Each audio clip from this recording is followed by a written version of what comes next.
If the pre-construction phase of a project feels disorganized, chaotic, rushed, that is a surefire sign that the actual construction project itself is going to feel extremely stressful.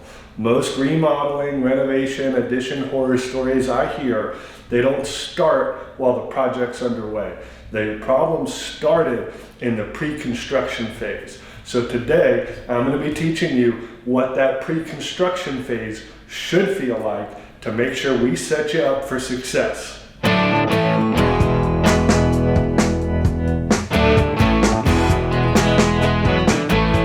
Hey team, welcome back. I'm Josh Kogler with Rockin General Contracting here in Bend, Oregon, and today we are going to be discussing the pre-construction phase of a project. So a lot of homeowners think they decide they want an addition, an ADU, a remodel, that they'll give a contractor, a builder a call, and a few weeks later there'll be big trucks and guys digging in the dirt and doing demolition. That's really not how it should work.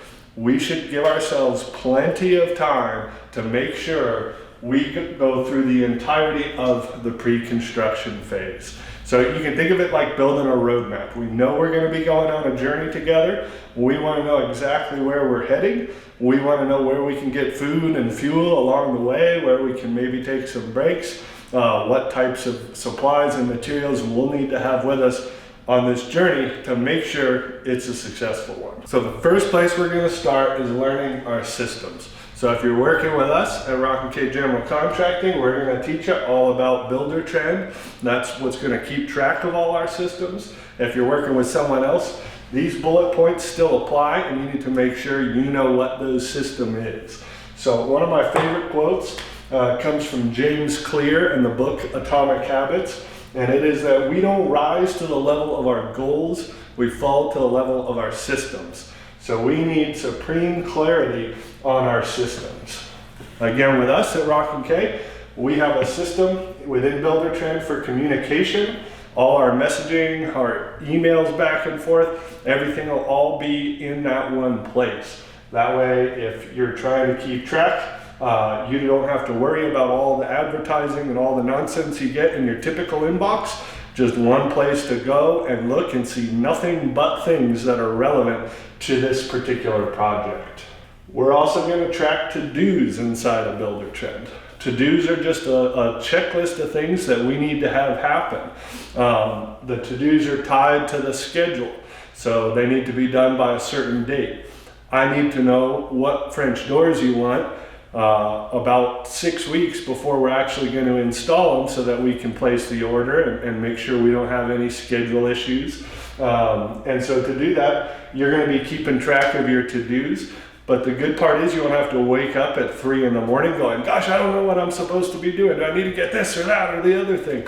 You can just go log in to one place. You'll have all your to-dos. The first one that's due will be at the top. So start at the top, work your way down. We'll have no issues. Our schedule will also be tracked through Builder Trend.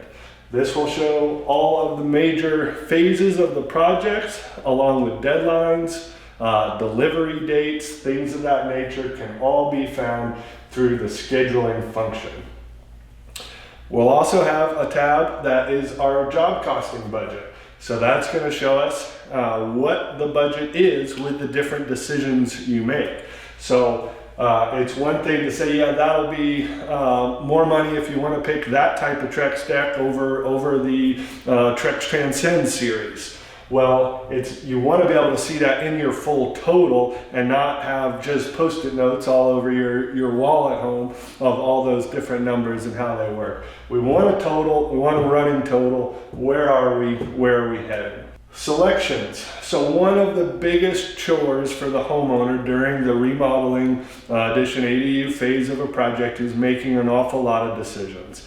So we need to know what color hinges and doorknobs, what sinks, what faucets, what countertops. All of these things really add up when you're talking about a whole home remodel, an addition, anything of that scale and magnitude.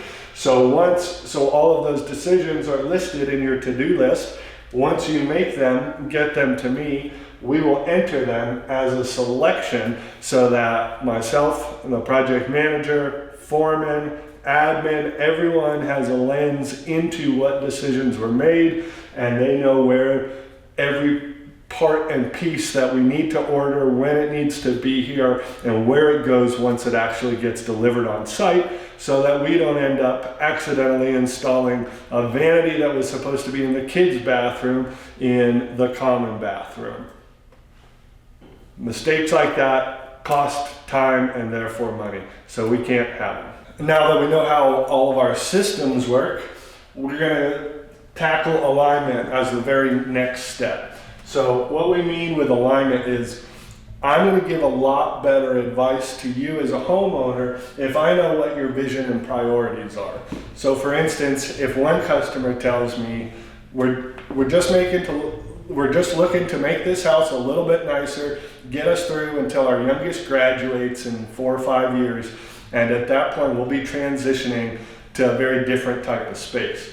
I'm going to give one set of recommendations. Whereas if a customer tells me this is our forever home, it's the perfect location, we love it to death and we'll never want to leave.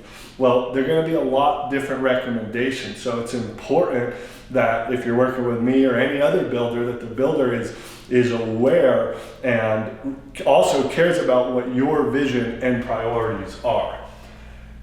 In alignment, we'll also get scope clarity. Are we doing the third bedroom, the fourth bedroom? Is it going to have this many square feet or this? We're going to get alignment on exactly how big the scope of the project's going to be. We'll get all of our roles and responsibilities hashed out so that we all know who's responsible for what and what needs to be done when. And budget expectations. So without knowing how much something's going to cost, it'll be really difficult for you to make a decision on which way you want to go. So we are going to get clarity and alignment on all of those things in our next process. All right, so now we know how our systems work. We've got alignment. Everyone's on the same page, pulling the rope in the same direction. Now we can really start going through some key decisions, where you can have our layout and function begin to get really dialed in, materials and finishes. So this is the fun part for some, not for others. But if you like scrolling on Pinterest and picking different things, then you'll enjoy that part. You're gonna pick all the different finishings, tile, flooring, trim, I mean everything. We're gonna be going through all of those finishing selections. And this is where we're going to get real clarity on our allowances and trade-offs. And so do we want to put a way nicer tub in the master? Can we then trade that by putting even less of a nice tub in a different bathroom somewhere else? So those are all those trade-offs that all I can do is present. I always say there are no perfect solutions, but there are an awful lot of trade-offs. And so I'm going to show you all those trade-offs and what we can do, and that's going to be up to you to decide which way you want to go. So hopefully this kind of illustrates to you how much work there is to do before we actually get started on any demolition, any excavation, or anything of that nature. So like I said in the beginning, the horror stories I hear, I can always point back to a lack of processes in the pre-construction phase.